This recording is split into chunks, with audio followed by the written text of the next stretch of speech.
ਸ਼ਹਜ਼ਾਦਾ ਜਿਹੜਾ ਉਹ ਬਾਦਸ਼ਾਹ ਨੂੰ, ਜਿਹੜਾ ਬੂਜ਼ਲਿਆਂ ਦਾ ਬਾਦਸ਼ਾਹ ਹੈ, ਉਹਨੂੰ ਇਹ ਆਖ ਰਿਹਾ ਸੀ ਕਿ ਮੈਂ ਚੂੰਕਿ ਦੁਖੀ ਹਾਂ, ਮੈਂ ਰੰਜੀਦਾ, ਇਸ ਵਾਸਤੇ ਤੂੰ ਬਾਦਸ਼ਾਹ ਹੈ ਤੇ ਮੈਂ ਤੇਰੇ ਨਾਲ ਕਾਹਨੂੰ ਸ਼ੇਅਰ ਆਪਣੇ ਕਰਾਂ, ਦੁੱਖਾਂ ਦਾ ਇਜ਼ਹਾਰ ਤੇਰੇ ਨਾਲ ਕਾਹਨੂੰ ਕਰਾਂ। ਅੱਗੋਂ ਉਹਨੇ ਫਿਰ ਜਵਾਬ ਦਿੱਤਾ ਕਿ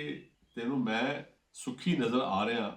ਇੱਥੇ, ਲੇਕਿਨ ਹਕੀਕਤ ਇਹ ਹੈ ਕਿ ਮੈਂ ਵੀ ਦੁਖੀ ਹਾਂ ਬਹੁਤ, ਸੋ ਮੇਰਾ ਦਿਲ ਕਰਦਾ ਮੈਂ ਵੀ ਆਪਣੇ ਦੁੱਖ ਜਿਹੜੇ ਨੇ ਕਿਸੇ ਨਾਲ ਫੋਲਾਂ। ਇਹ ਬਾਦਸ਼ਾਹ ਕਹਿ ਰਿਹਾ, ਬੂਜ਼ਲਿਆਂ ਦਾ ਬਾਦਸ਼ਾਹ। ਉੱਥੇ ਫਿਰ ਉਹਨੇ ਇਹ ਜਿਹੜੇ ਸ਼ੇਰ ਨੇ ਮੀਆਂ ਸਾਹਿਬ ਨੇ ਉਹਦੀ ਜ਼ੁਬਾਨ ਦੇ ਵਿੱਚੋਂ ਇਸ ਤਰ੍ਹਾਂ ਫਿਰ ਮੀਆਂ ਸਾਹਿਬ ਫਰਮਾਉਂਦੇ ਨੇ, ਸਹਿਬ ਮਲੂਕੇ ਨੂੰ ਉਸ ਸ਼ਾਹੇ ਕਿਹਾ, ਸੁਣ ਤੂੰ ਭਾਈ ਮੈਂ ਵੀ ਦੁਖੀਆ ਤੇਰੇ ਜਿਹਾ, ਤਾਂ ਇਹ ਗੱਲ ਹਲਾਈ ਕਿ ਮੈਂ ਵੀ ਤੇਰੀ ਤਰ੍ਹਾਂ ਦਾ ਦੁਖੀਆ, ਮੈਂ ਤਾਂ ਗੱਲ ਛੇੜੀ ਹੈ। ਇਹ ਹੁਣ ਉਸਨੂੰ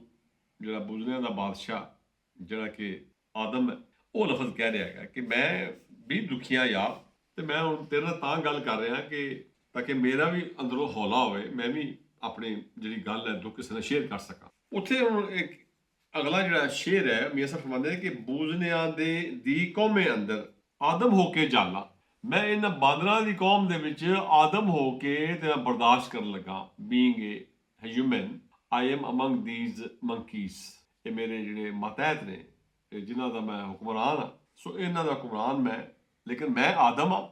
ਇਹ ਬਾਂਦਰ ਨੇ। ਔਰ ਉੱਥੇ ਫਰਮਾਉਂਦੇ ਮੀਆਂ ਸਾਹਿਬ ਕਿ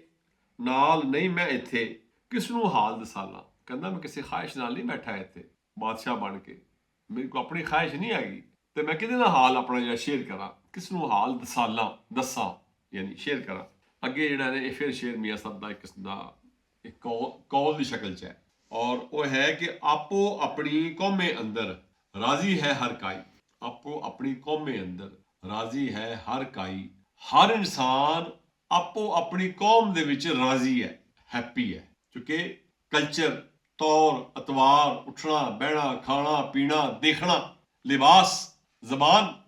ਇਹ ਹਰ ਕੌਮ ਦੀ ਆਪਣੀ ਆਪਣੀ ਹੈ। ਸੋ ਇੱਥੇ ਉਹ ਕਹਿ ਰਹੇ ਨੇ, ਮੀਆਂ ਸਾਹਿਬ ਫਰਮਾ ਰਹੇ ਨੇ ਕਿ ਆਪੋ ਆਪਣੀ ਕੌਮੇ ਅੰਦਰ ਰਾਜ਼ੀ ਹੈ ਹਰ ਕਾਈ, ਨਾ ਜਿਨਸਾਨ ਦੀ ਬਾਦਸ਼ਾਹੀ ਥੀ ਚੰਗੀ ਦੇਸ ਬੁਦਾਈ, ਜਿਹੜੇ ਨਾ ਜਿਨਸ ਨੇ, ਜਿਹੜੇ ਸਾਡੀ ਜਿਨਸ ਦੇ ਬੰਦੇ ਨਹੀਂ ਹੈਗੇ, ਉਹਨਾਂ ਦੀ ਜਿਹੜੀ ਬਾਦਸ਼ਾਹੀ ਹੈ ਉਸ ਤੋਂ ਬਿਹਤਰ ਹੈ ਬੰਦਾ ਆਪਣੇ ਵਤਨ ਵਿੱਚ ਗੁਦਾਗਰ ਬਣ ਜਾਵੇ, ਗੁਦਾ ਕਰ ਲਵੇ, ਮੰਗਤ ਬਣ ਜਾਵੇ। So to be beggar in one's own country is better than to be king in others' country, in others' land.